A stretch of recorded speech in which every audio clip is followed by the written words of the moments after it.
A six-time winner on the PBA Tour, the reigning PBA Player of the Year and undisputed King of Bowling from Pflugerville, Texas. Please welcome Wes Malott.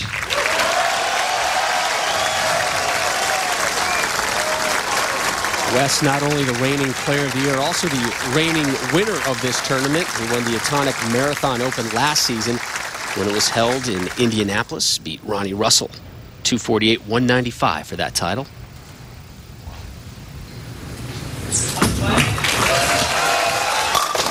An opening strike for the Big Nasty. Yeah, and last year he chose the Scorpion oil pattern, and that's one of the privileges the tournament leader gets in this event. And we all know that Wes Malott's the Scorpion King. Absolutely. A two-time member of Team USA, he won the Viper Championship last season, a former PBA Tour Rookie of the Year from Lockport, New York. Please welcome Brad Angelo.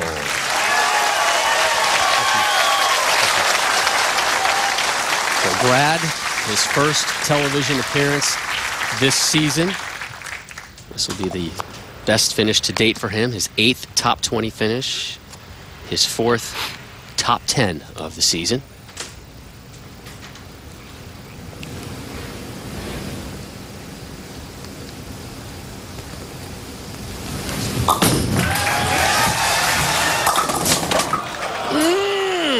Won't drop, and looks like Brad was doing some early adjustments to his ball as well. Yeah, he was working that thumb pretty good, changing that grip out a couple of times, making sure he had the perfect feel. But, you know, Brad has had a real tough season. In fact, this is the worst season he's had since he's been on this tour. And, you know, right now a win would bode well for Brad and really helping out a dismal year.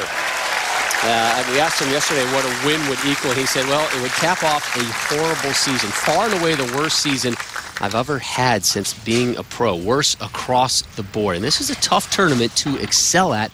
All the different oil patterns thrown at you over the course of 5 days. All these games, the cuts, 53 games, 5 days. They concluded on the Dick Weber oil pattern yesterday, which is the pattern that your top seed, Mike Scroggins, selected to be used today in the finals. And Rob, I think you said it best in the Open when you touched on endurance and versatility, because let's face it, you bowled 53 games in 5 days over 7 different oil patterns. You better have endurance and versatility. And a little luck wouldn't hurt either. First frame, Brad Angelo leaves a shaker 4, and he comes back with a solid 8. And again, you know, why kick a guy when he's down? I mean, has he not gone through enough this season? Throws a great shot there. You see the 8-pin, last pin on the deck. But it certainly doesn't hurt to get some breaks as well. He's telling us how tough it is on him to be here today on Easter, a very important day for he and his family, and clearly his thoughts of his daughters and his wife on his mind right now.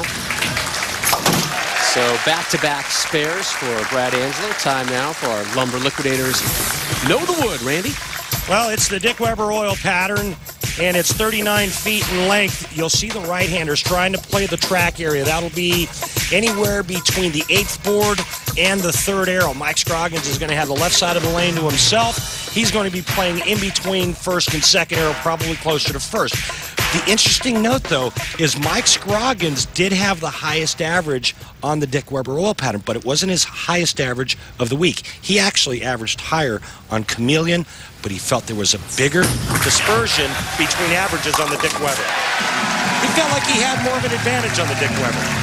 Is there more of an advantage for lefties overall on that oil pattern? You look at the numbers, and I think they speak for themselves. He averaged 244 on the Dick Weber oil pattern. The next closest average of our top 5 players was 231 by Pete Weber. Again, we're talking about Mike Scroggins, your top seed today. Should he win in the title match, he will be your Player of the Year. If not, the honor will go to 50-year-old Walter Ray Williams Jr. Here is Wes Malott, who, for at least the next 86 minutes, is still your Player of the Year.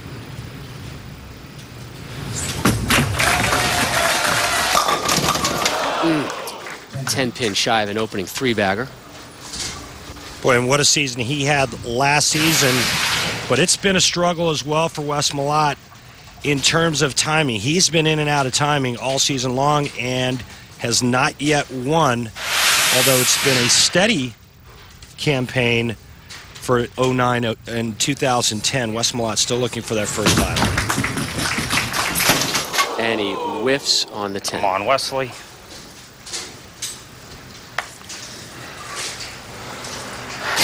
And this is just getting back to that timing and some swing issues that I just got done talking about.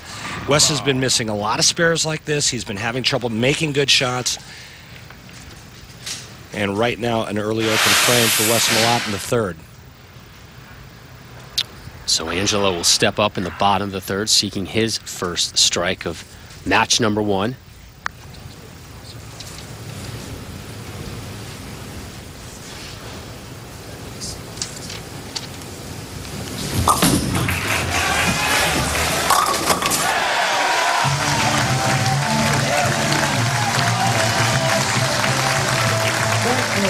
Nice shot there for Brad Angelo. His best finish, Rob, this season, 9th. But you know what? He's got a great attitude. He says, I'm coming in with no expectations. And, you know, if I win, I win. If I climb the ladder, that'll be great. If not, the consolation prize, I get to go home and see my family. It was interesting telling us yesterday that the one tournament he didn't bowl this season was the Dick Weber Open on this oil pattern. He was back home for the birth of his daughter, Riley, the second girl in the Angelo family. How about that?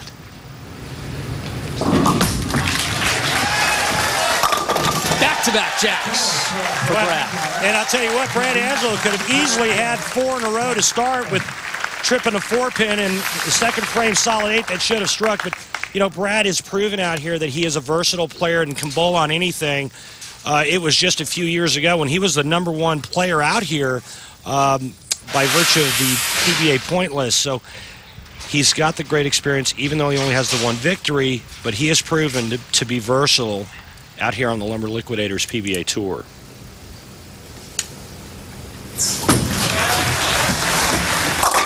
Wes gets back on the strike train in the 4th, and here is the big nasty on his season so far. Somewhat of a disappointing season in a way. Definitely fought through a lot of issues, timing and stuff like that. So considering everything that's been going on, to make 5 shows and still have a chance to come and defend one of the titles that I had last year, I mean, if this is the worst it's going to get, I mean, I'm plenty good with that. And Wes dedicating this week's tournament to an old friend of his, Lionel Jordan. Another strike for the nasty. Jordan and Wes bowled together years ago. Wes telling me today he shot a .300 game to get them to the finals, and Lionel having some issues back in New Mexico, and Wes said, you know, I'm dedicating it this week to Lionel. He really helped me kind of stay focused, stay grounded this week, get my timing going, and keep my focus sharp. So best wishes going out to you, Lionel. Angelo, bottom of the 5th, looking for a 3-bagger, the lead at 2 in match number 1.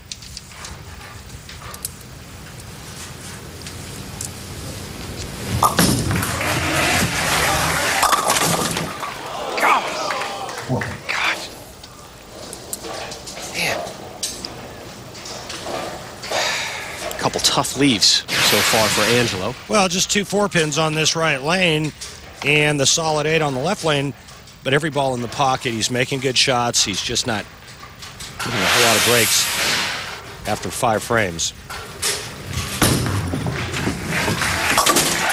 Stays clean with the spare. Brad, you're making some great shots, but the pins aren't cooperating. What adjustments do you make to try to strike? Well, that last shot over there, I think I grabbed that one a little bit. It checked up early. I thought it might be able to hold, but it left a 4-pin. I'm going to have to try to make sure I get it clean off my hand so it doesn't check so early when it hits the lane. I think those last few minutes of practice burned out that spot there in the front, so I got to make sure I get it through that spot. Thanks, Brad. And interesting that he told us yesterday the reason why he bowled so well this week is he felt like it was much easier for him to get his ball to the front part of the lane than it has been the rest of the season. So he felt like there was more oil up front.